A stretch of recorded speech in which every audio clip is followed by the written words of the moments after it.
ஐயா வணக்கம். வணக்கம். ஐயா, முதலமைச்சர் போதைப்பொருள் தடுப்புக்காக மாரத்தான் ஓடி இருக்காரு. அதை பற்றி உங்களுக்கு கருத்து என்ன?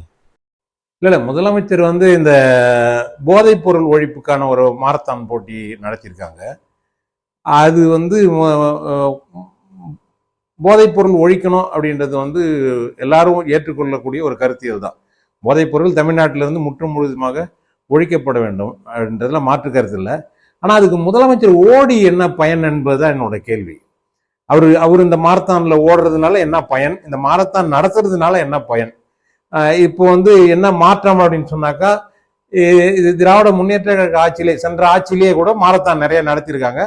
அப்போ சுகாதாரத்துறை அமைச்சர் மா சுப்பிரமணியம் அவரும் இந்த மாதிரி மாரத்தான்ல ஓடி இருக்காரு. இப்ப மாற்றம் என்னன்னா, அப்போ சுகாதாரத்துறை அமைச்சர் ஓடினாரு, இப்ப முதலமைச்சரே ஓடுறாருன்றது தவிர வேறு மாற்றம் ஒன்றும் இல்லை. இதனால எந்த பயனும் இல்லைன்னு நினைக்கிறீங்களா? இல்ல இது முதலமைச்சர் என்பவர் காவல்துறையை தன்னுடைய கையில வச்சிருக்காரு. காவல்துறை தன் கையில வச்சிருக்கிறவர் நினைத்தால் இந்த போதைப் பொருளை ஒழிக்க முடியுமா, முடியாதா? இது ஓடிதான் மக்களுக்கு விழிப்புணர்வை ஏற்படுத்தி ஓடிதான் ஒழிக்கணும்ன்றது மக்கள் இதுல ஒழிக்கிறதுக்கு இடத்துல அவங்க இல்ல.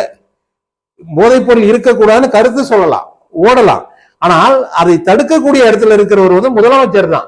காவல்துறையும் அவர் கையில தான் இருக்கு. அதனால இவர் ஓடி பயன் இல்லை. இது ஒரு மாற்றமானது. சென்ற ஆட்சியில சுகாதாரத்துறை அமைச்சர் ஓடினாரு, இந்த ஆட்சியில முதலமைச்சரே ஓடுறாருன்றது தவிர வேற வழி, வேற கருத்தியல் வேற ஒன்றும் இல்லை. ஆனா இது இவர் ஓடி ஒழிக்கணும் அப்படின்றது இல்ல.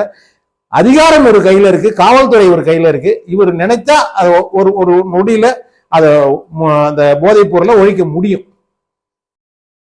ஐயா, இப்போ விளையாட்டுத்துறை அமைச்சர் ஆதவர்ஜன் அவர்கள் இந்தியாவிலேயே அதிக தூரம் ஓடின முதலமைச்சர் இவர் தான், விஜய் தான் அப்படின்னு சொல்றாரு. அதை எப்படி நீங்க பாக்குறீங்க? இவங்க அந்த தாவேக்காவை பொறுத்த வரைக்கும் இந்த மாதிரி பொய்களை நிறைய சொல்லிட்டு இருப்பாங்க. எந்த அரசியலும், உலக அரசியலோ இந்திய அரசியலோ தமிழ்நாட்டு அரசியலோ எதை ஒன்றையும் உள்வாங்காதவர்கள் அவர்கள் என்பது நமக்கு தெரியும்.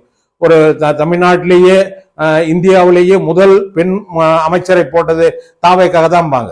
பெண் அமைச்சர்ன்றது அம்மா லூர்து அம்மாவில இருந்து, இவங்க சத்தியவாணி முத்துல இருந்து, விஜயலட்சுமியில இருந்து, பிடி சரஸ்வதியில இருந்து நிறைய பேர் அமைச்சர் பெண் அமைச்சரா இருக்காங்க. ஆனால் இவர்கள் இப்போ இந்த தாவேக்கால ஒரு அமைச்சர் போட்ட உடனே இந்தியாவிலேயே ஒரு பெண் அமைச்சரை தொழில்துறைக்கு போட்டிருக்காங்க அப்படின்னு ஒரு கதை விட்டாங்களா, அதே கதை தான் இதுவும். இது உமர் அப்துல்லா, காஷ்மீருடைய முதலமைச்சர் உமர் அப்துல்லா இதை விட அதிக தூரம், ஏறக்குறைய 21 கிலோமீட்டர் அவர் ஓடி இருக்காரு. அவர் ஓடுற சாதனையை இந்தியாவுக்குள்ள இன்னும் யாரும் முறியடிக்கல. 21 கிலோமீட்டர் அவர் ஓடிக்காரு. இவர் 3 கிலோமீட்டர் ஓடுன்னு தான் சொல்றாங்க. சென்ற ஆட்சியில சுகாதாரத்துறை அமைச்சர் ஓடி இருக்காரு, 3 கிலோமீட்டருக்கு மேலேயே ஓடி இருக்காரு. அவர் 5 கிலோமீட்டர் கிட்ட எல்லாம் ஓடி இருக்காரு. இப்போ முதலமைச்சர் 3 கிலோமீட்டர் ஓடுறாரு. இது பொய். இதுல எதுவும் நன்மையா, இதனால நன்மையா எதுவுமே இல்லையானாக்கா, இதுல என்ன நன்மைன்னு பாத்தீங்கன்னாக்கா, அதுல கலந்து கொண்டாங்கல்ல, அந்த கலந்து கொண்டு ஓடினவங்களுக்கு மன அழுத்தம் குறையும். இது ஓடுறதுனால அவங்களுடைய மன அழுத்தம் குறையும். அது ஒண்ணு. இப்படி நடத்துனாங்க அப்படின்றது மக்கள்கிட்ட இது இவங்க ஒன்னை 10 ஆக்குவாங்கல்ல. இந்த தமிழக வெற்றி கழகத்துக்காரவங்க பாரு, போதைப் பொருளுக்கு எதிராக எங்க முதலமைச்சர் ஓடி இருக்காரு அப்படின்றத மக்கள் மத்தியில இதை ஒரு சாதனையா, ஓடந்தையே ஒரு சாதனையா காண்பிக்கலாம். இதுல இந்த நிகழ்ச்சியை நடத்துறதுக்கு நிதி பங்களிப்பு செலுத்துறாங்கல்ல, அவங்கெல்லாம் நாங்க முதலமைச்சர் கலந்து கொண்ட இந்த இதுக்கு நிதி பங்களிப்பு செலுத்தணும், அதனால எங்களுக்கு வரி சலுகை கொடுக்கணும் அப்படின்ட்டு வரி சலுகை பெறுவதற்கு பல தொழில் நிறுவனங்கள் பயன்படுத்தி கொள்ளும். அதுதான் இதுல உள்ள சாதனையை தவிர இவர்கள் மாரத்தான் நடத்தி இதனால இந்த போதைப் பொருளை தமிழ்நாட்டில் ஒழிக்க போறது இல்லை. இவர்கள் நினைத்தால், முதலமைச்சர் நினைத்தால் ஒற்றை கையெழுத்தில் தமிழ்நாட்டில் போதைப் பொருள் இல்லாத ஒரு நிலையை உருவாக்க முடியும். அதற்கான அரசு அண்ணன் செந்தமன் சீமான் பல முறை சொல்லி நிற்காரு. ஒரு நாள் என்கிட்ட இந்த பதவியை கொடுத்து பாருங்க, போதை இருக்கு, போதை என்கின்ற அந்த அந்த அந்த சொல்லே இல்லாம நான் மாற்றி காட்டுறேன்னு சொல்றாரு. மக்கள் இதை புரிஞ்சுக்கணும், மக்கள் புரிஞ்சுக்கணும்.